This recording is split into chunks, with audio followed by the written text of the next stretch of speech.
what evil lurks in the hearts of men. The shadow knows.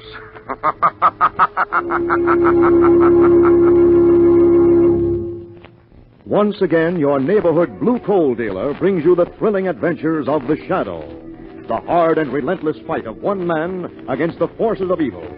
These dramatizations are designed to demonstrate forcefully to old and young alike that crime does not pay. All types of fuel for home heating, apparently, are going to be scarce this winter. So if you heat with coal, you're fortunate.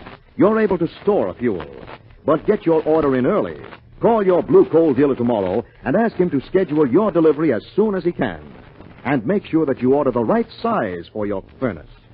If you're not sure what it should be, ask your blue coal dealer.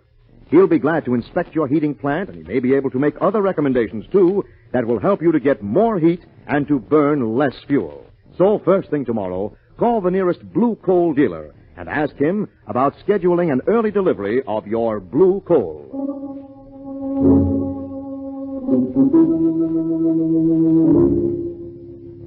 The Shadow, who aids the forces of law and order, is in reality Lamont Cranston, wealthy young man about town. Years ago in the Orient, Cranston learned a strange and mysterious secret, the hypnotic power to cloud men's minds so they cannot see him. Cranston's friend and companion, the lovely Margot Lane, is the only person who knows to whom the voice of the invisible shadow belongs. Today's drama, The Ruby of Karavahl.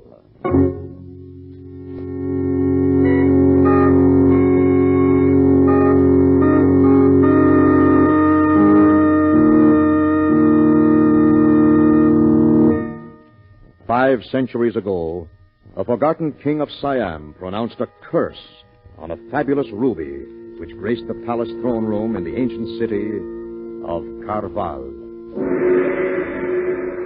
If man's greed shall ever remove this jewel, it shall become an instrument of catastrophe and destruction. From this hour forward, death awaits the thief who takes from its rightful owner the ruby of Karavahl."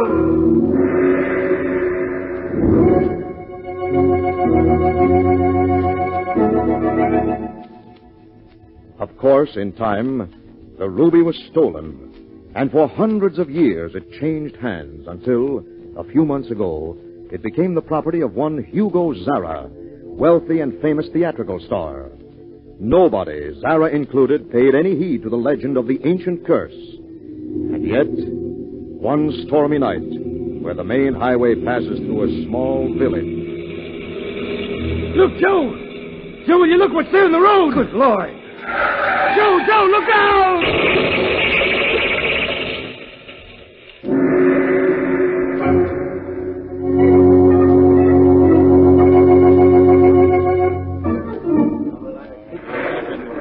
What goes on here?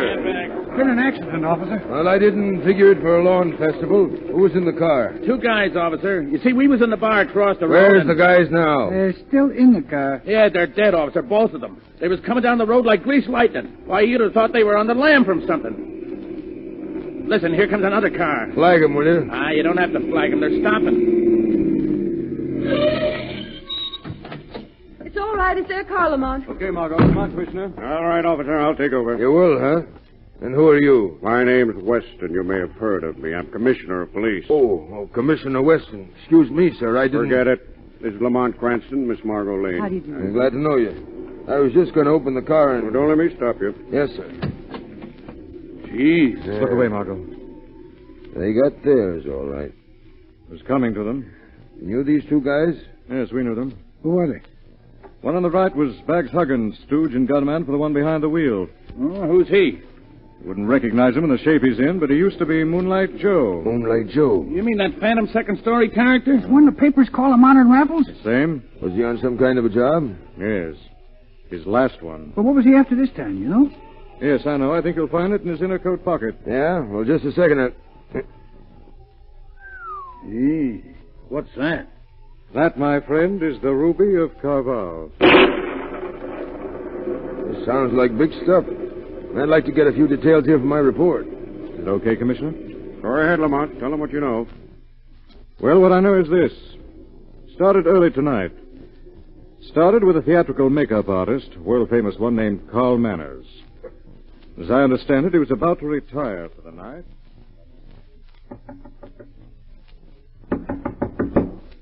Who's that? Who's there? What do you want? One side, Manners. You heard the man move. Gentlemen, please, it's quite late. I was on my way to bed. Pipe down, I will put you to bed for good. Who are you? Me? My name is Huggins. They call me Moonlight Joe. Moonlight Joe? Oh, I see. This is some kind of a joke. Yeah, this kind. Get the idea, Manners? What do you want? Joe wants you to do one of your makeup jobs, that's all. And it won't be too tough. I look something like him already. Like who? The man you've worked for the last 10 years. Hugo Zara.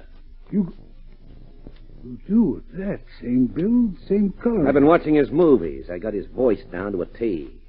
And now, well, you're going to give me his face. What for? That's my business.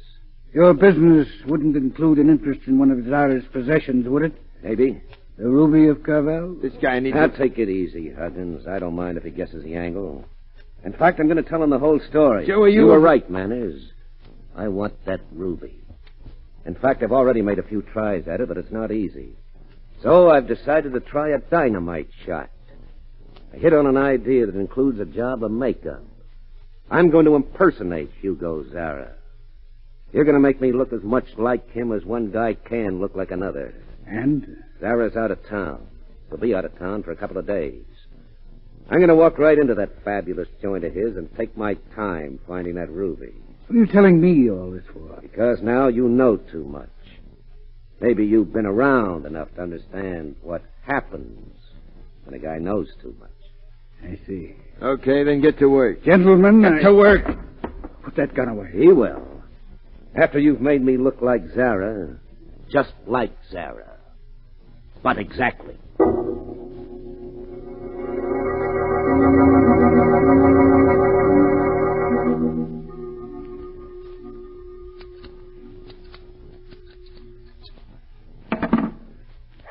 Well, you all finished? Yes. How is it, Huggins? Turn around, let me see. Ah. Jeez, you scared me. You're Zara, Joe.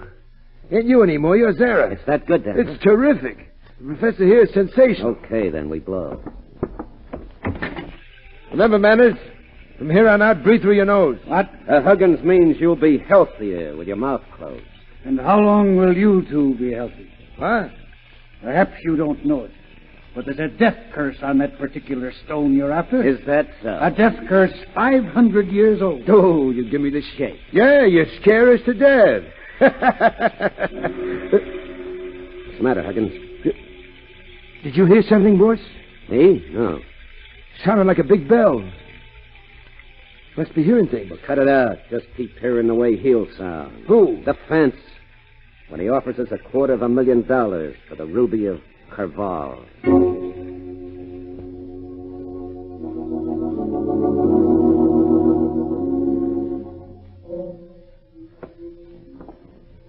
This living room looks like Yankee Stadium. Some nest Zara's got himself What in. are you whispering for? Huh? We got the place all to ourselves. You sure there ain't somebody at home? Well, what do I care if there is? I'm Zara. Yeah, but we broke in that window. So what? I forgot my latch key. That's easy.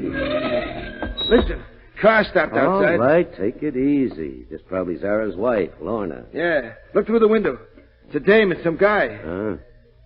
Yeah, Brother Charles. He lives here with her. Joe, if they find out you broke the switch box and blew all the lights in the joint... storm did that, Huggins, a storm. Besides, this makeup looks better by candlelight. Here they come.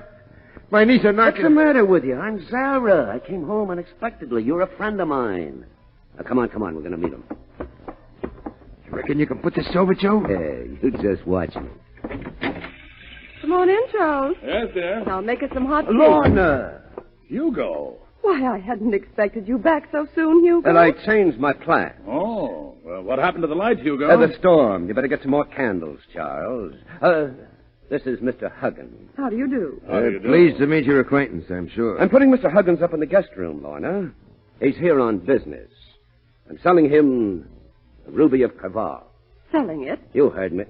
I mean, yes, I've decided to let Mr. Huggins bid for it. I want you to get it out and show it to him. But Hugo... Don't argue. Just get it. Oh, now, see here. Do as Hugo says, Charles. You changed the hiding place this morning, didn't you? Yes, I did. No, where is it? Upstairs. Huggins will go with you, Charles. Oh, really? He doesn't need I to said go. he would go upstairs with you. Now, who could that be? I don't know. We weren't expecting anyone, were you? Who, me? Oh, no. I wasn't expecting anyone. We'd better let them in. No, wait a minute, Lorna. Oh, I'm terribly sorry to disturb you. My name is Lamont French. The storm washed out part of the road. Our car's stuck, and we're late for a weekend party. This is Miss Margot Lane. Come in. Thanks. We'd like to use your telephone, may we? They want to use the phone, Hugo. Picked a fine time. What's that? Oh, nothing. Oh, yes, let them use the phone. Well, Lamont, look.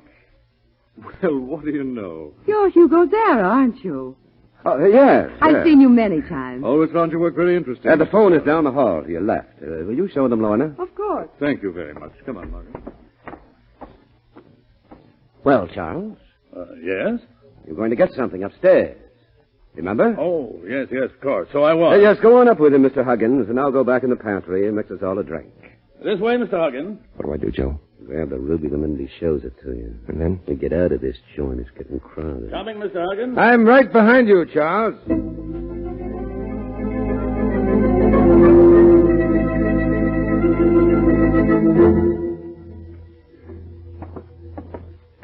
Right this way, Mr. Huggins. Sorry to put you to this trouble, Charles. Oh, no, I don't mind, really.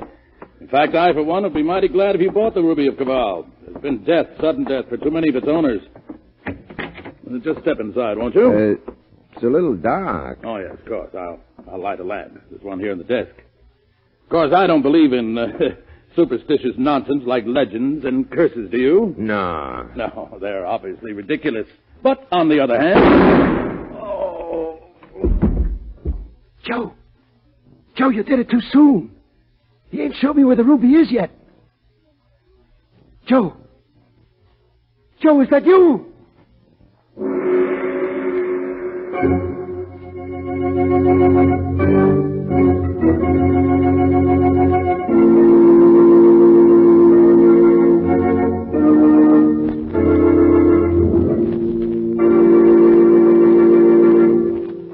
We'll return to the shadow in just a moment. Friends, you're missing plenty if you don't have a Blue Coal Temp Master heat regulator on your furnace. You are missing the wonderful work-saving ease that automatic temperature control gives. You're missing the even, steady, healthful heat that could be yours. And you're missing the big savings in fuel that a Temp Master makes possible. Altogether, you're missing the carefree heating comfort you should have. But why wait any longer? Call the nearest Blue Coal dealer and ask him to demonstrate the new Blue Coal Temp Master. They're not expensive. There is no charge or obligation for the demonstration. The Temp Master is an entirely new kind of automatic heat regulator. The electric eye thermostat upstairs, a Blue Coal development, keeps your home exactly at the temperature you set on the dial, eliminating all those trips to the basement to adjust dampers.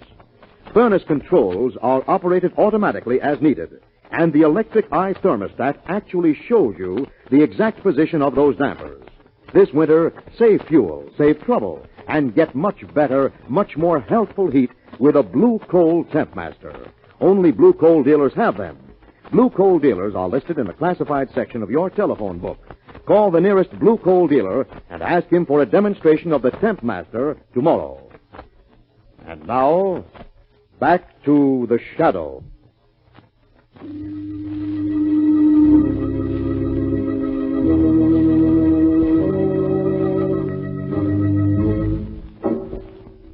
Margot and Lamont are in the home of the wealthy actor Hugo Zara, owner of the fabulous Ruby of Karavahl, when suddenly from upstairs they hear the sound of a gunshot.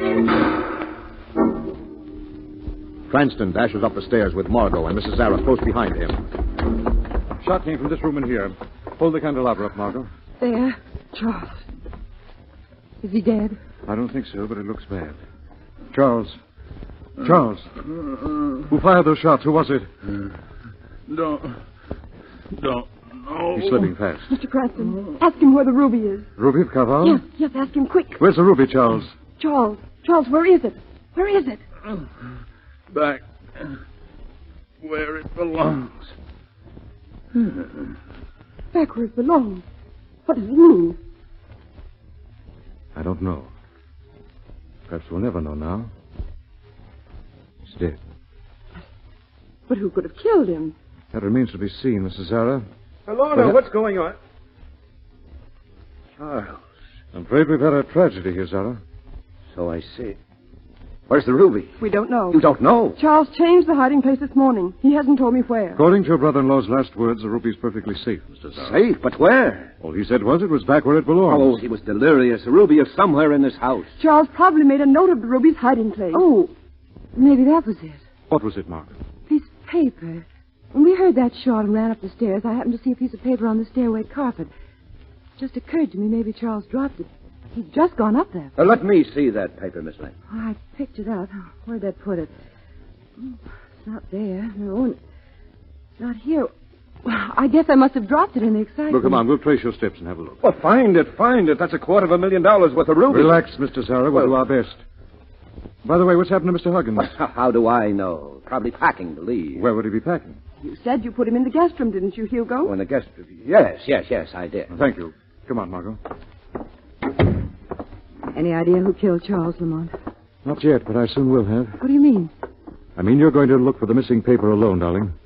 I'm putting in a call to Commissioner Weston. And then? Then a gentleman named Huggins is going to receive a visit from the Shadow.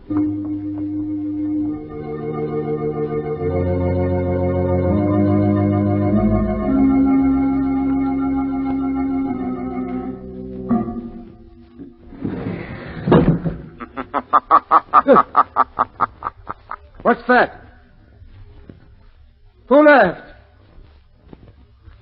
Who's there? Hey, what goes on here? First I hear bells when there ain't none. Now there's a laugh and there's nobody laughing. There's nobody here but me. Shadow is here, Mr. Huggins. Huh? I'm right beside you. I've searched this house for you, and here I find you leaving by a window. Why? I don't want no trouble, that's why. Why should you have trouble, Huggins? Well, I'll tell you why. You murdered Charles. I did, and we just walked into that room, and all of a sudden there was a shot, and he went down. Who fired that shot? I don't know. You're lying, Huggins. Who are you really? What are you doing here? Talk. All right, we came here to get the ruby. Who is we? Me and...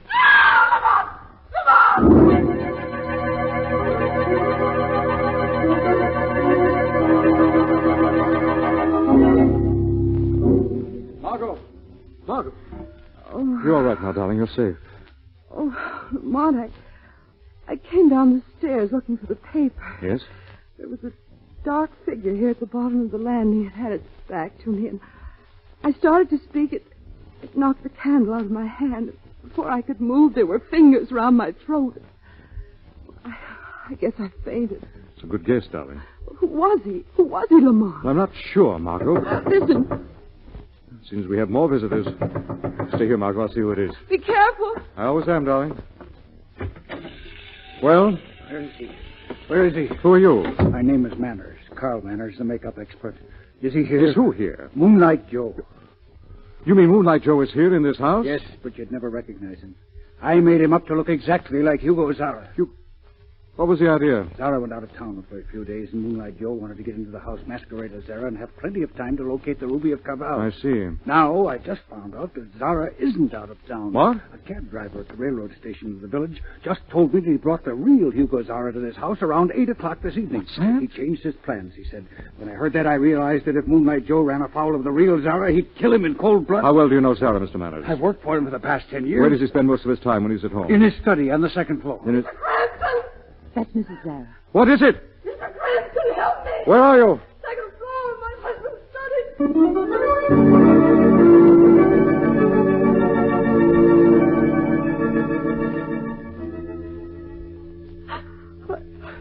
I left Hugo in the room where my brother was killed and came here to the study to see if perhaps Charles had made some notes about the ruby. Yes, go on.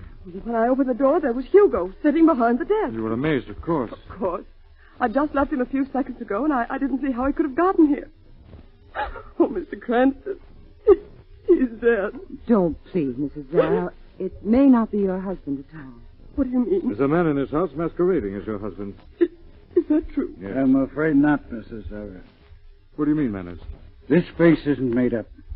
This is the real Hugo Zara. Mrs. Zara, please. Manners, Yes, Mr. Cranston. are you armed? No. Take this revolver and stay with Mrs. Zara. You and she comb the upper story. Miss Lane and I will cover the lower floors and exits. We're not letting Moonlight Joe and his friend Huggins leave this house.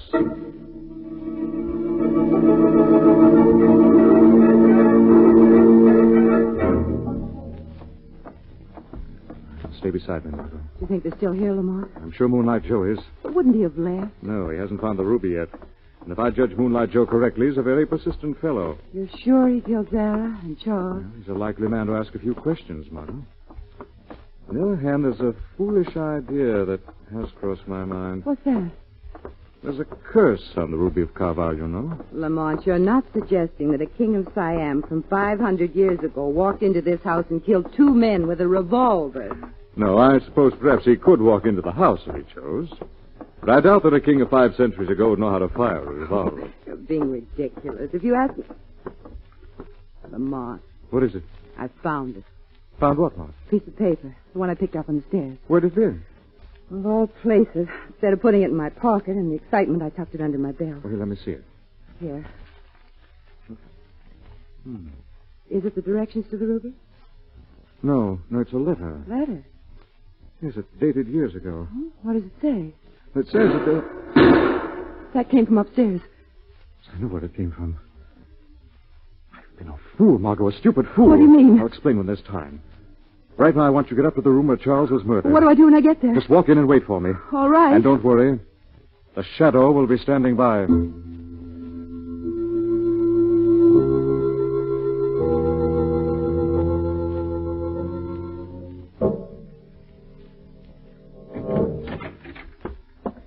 Lane. Mr. Manners, I just... Mrs. Zara. She's dead, Miss Lane.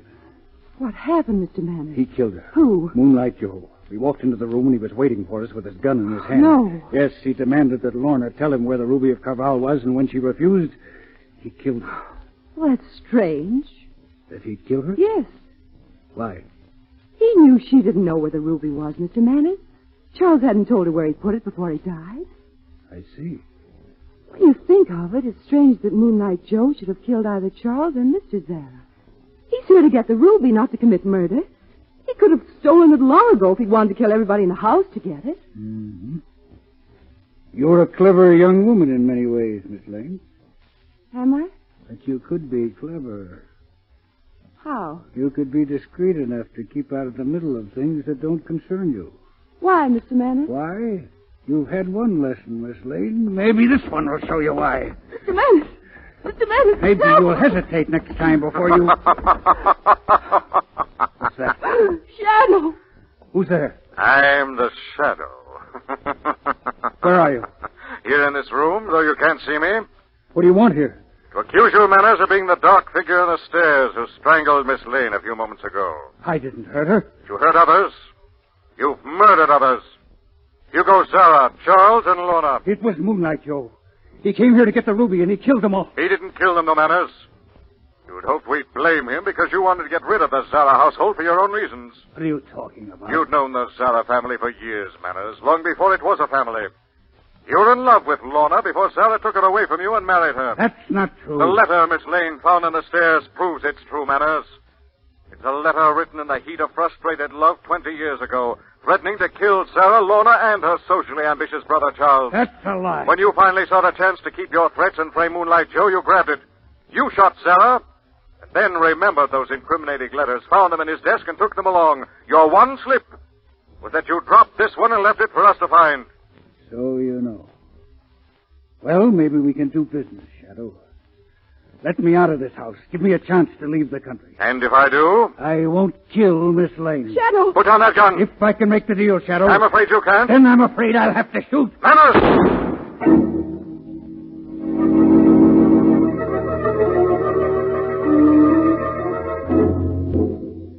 Thanks, Weston. You came right on cue. Well, I thought I'd better shoot first and ask questions later. Good thinking, Commissioner. But where were you when I walked in, Cranston? I didn't see you. No. Well, it's pretty dark, you know, just these lamps. Some kind of shenanigans, if you ask me. Well, did you find the ruby? Not yet, but I think I know where it is. Where, Lamont? You see a volume there on the bookshelf, Margot, called The Palaces of Siam. Yes? Take it down. It isn't a book. It's a gift box that the book came in. Look inside. That's it. The Ruby of Karavahl. Charles said he'd put it where it belonged, and that's where it was. The Palaces of Siam, see? Here we see, Cranston. Stand where you are, everybody. Moonlight Joe! I just been waiting, biding my time. Like a nice boy, you turn the ruby up for me. Take it, Huggins. Okay, Joe. And don't bother to tell me you won't get away with this, Commissioner, because I've got away with plenty before. Come on, Huggins. Make for the car.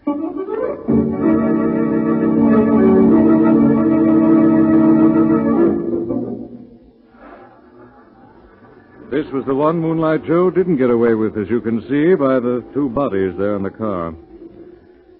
And so, officer, that's the story. There's this one thing I don't get. There wasn't no blowout. They didn't skid.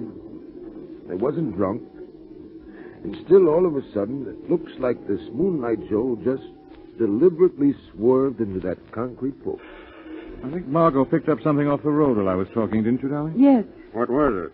Well, it looks like the strap off a girl's sandal. Sandal, eh?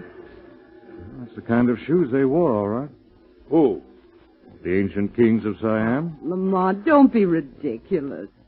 Could it have been possible that Joe swerved because he saw a very strange figure looming ahead on the road?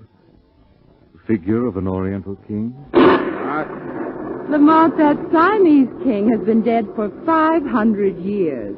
Still, he pronounced a curse of death on whoever stole the Ruby of Karavahl from its rightful owners.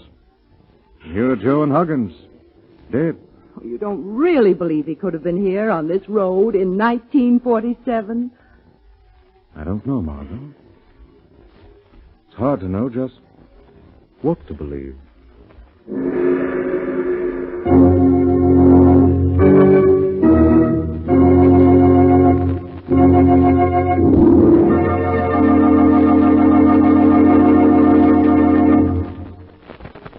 And now, let me present Blue Coal's distinguished heating authority, John Bartley. Thank you, Andre Baruch, and good evening, friends.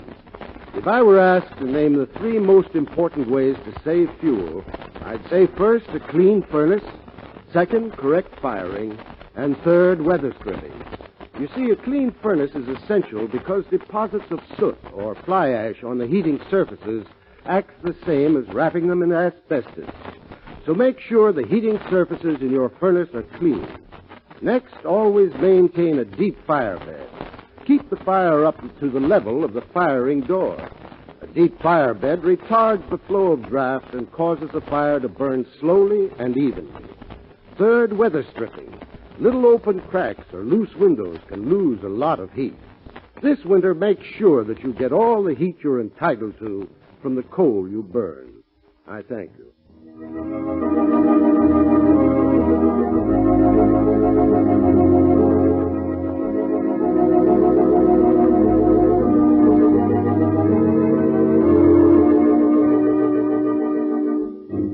This story is copyrighted by Street and Smith Publications, Incorporated.